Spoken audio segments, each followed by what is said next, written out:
Alors, est-ce que les élixirs floraux ont les mêmes pouvoirs chez les animaux domestiques que chez les humains? A priori, oui, je vois pourquoi ils n'auraient aucun pouvoir.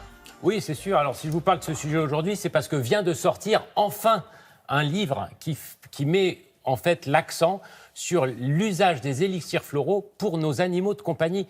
On les utilise depuis les années 30 pour les humains, pour les animaux de compagnie.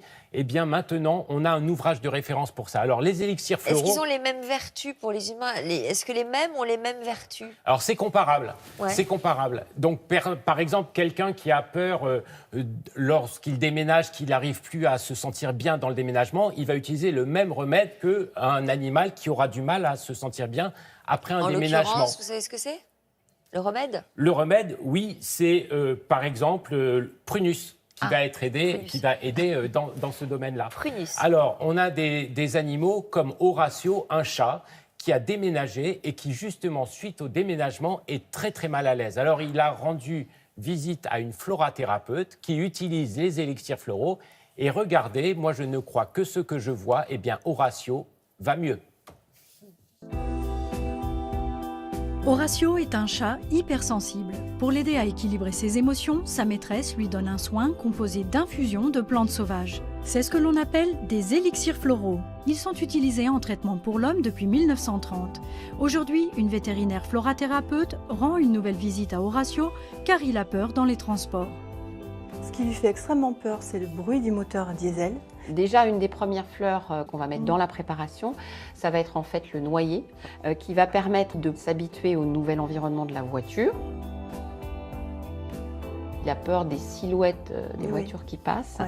Donc on va ajouter le mimulus jaune.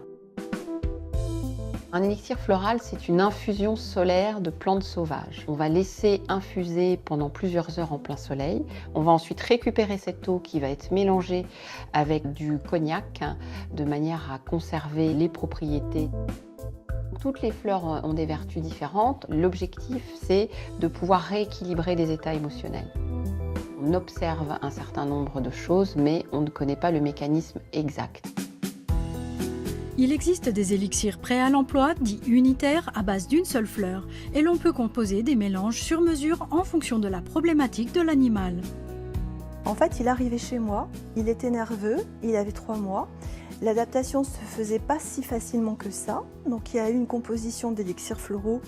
Ce sont des gouttes à répartir dans sa nourriture, plusieurs fois par jour, ou sur son pelage, de telle façon qu'ils puissent bénéficier du soin en direct. Je ne savais pas que ça existait pour les animaux et en fait, après expérience, j'ai pu constater que ça avait amélioré le comportement de mon chat de façon importante sur des problématiques précises. En collaboration avec une comportementaliste, cette vétérinaire a écrit un guide permettant aux particuliers d'utiliser les élixirs de façon autonome. Tous les élixirs floraux sont sans effet secondaire, totalement compatibles avec tous les traitements. Donc il n'y a pas de risque d'erreur. Il n'y a pas de risque de surdosage non plus. Alors les élixirs floraux se donnent à tous les animaux, de toutes les espèces, de toutes les races. On peut donner aux lapins, aux poissons, aux chevaux. Ce ne sont pas des médicaments. Ce sont des remèdes simples pour accompagner, rééquilibrer les émotions de l'animal, mais en aucun cas ne vont soigner une maladie. Alors voici Idéfix. Oui, comme il est mignon. Idéfix. Alors, ce qui est important quand on veut soigner des animaux aussi beaux qu'Idéfix, c'est primum non nocere, c'est-à-dire premièrement ne pas nuire. Et on a l'avantage avec les élixirs floraux de ne prendre aucun risque. Qu'est-ce qu'il a, Idéfix? Nous avions déménagé en 2017. Ouais. Et puis... Il avait la nostalgie de son ancienne maison. Oui, tout à fait. En fait, avant, il avait de la fenêtre une vue assez panoramique. Oui. On était devant une école, ça bougeait beaucoup. Il y avait des chiens, des chats, enfin ça bougeait. Ouais. Et il trouvait ça très sympa, donc il passait beaucoup de temps à regarder tout ça et il aimait beaucoup. Et quand nous avons déménagé, c'était pas du tout le cas, c'était plus fermé, il y avait une petite... il fallait allumer la télé. Voilà. Et alors, même avec la télé, ça ne faisait rien, donc du coup, voilà. Vous lui avez donné Prunus? Nous avons tenté les fleurs de bac, recommandées par mon vétérinaire. Et au fil du temps, on a vu une amélioration, le chien s'est apaisé. Et il Et était ça ne beaucoup correspond moins pas nerveux. tout simplement au fait qu'il se soit habitué à son nouvel environnement? Ah, je pense qu'il y a un petit peu de tout, effectivement, Ouais. C'est mais les fleurs l'a aidé à, on va dire, à accepter cette nouvelle maison. Oui. De toutes les façons, Sophie, On si on soigne avait de donné... vraies pathologies si on a- avec ça? Alors, on soigne des vraies pathologies pourvu qu'elles ne soient pas organiques. Si vous avez le foie qui est malade, vous n'avez pas à le soigner. D'autant d'ailleurs que l'excipient de ces élixirs floraux, c'est un alcool.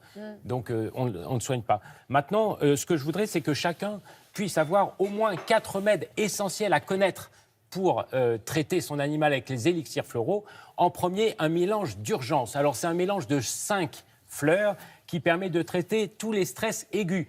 Par exemple, un animal qui a très très peur de passer dans les tunnels, des transports, etc., il va utiliser ce remède avant de partir. Ensuite, l'étoile de Bethléem. Vous savez que l'étoile de Bethléem, c'est celle qui a annoncé aux mages l'arrivée de Jésus. Et bien là, c'est pour les chocs émotionnels. C'est une fleur qui est utilisée très fréquemment. Le noyer, c'est pour les animaux hypersensibles d'un point de vue émotionnel. Vous avez des animaux qui, lorsqu'ils sont très émus, font pipi partout. Voilà. Et enfin, l'ortie pour l'unité familiale. Comme ça, l'animal est bien dans sa famille. Merci d'être venu nous voir.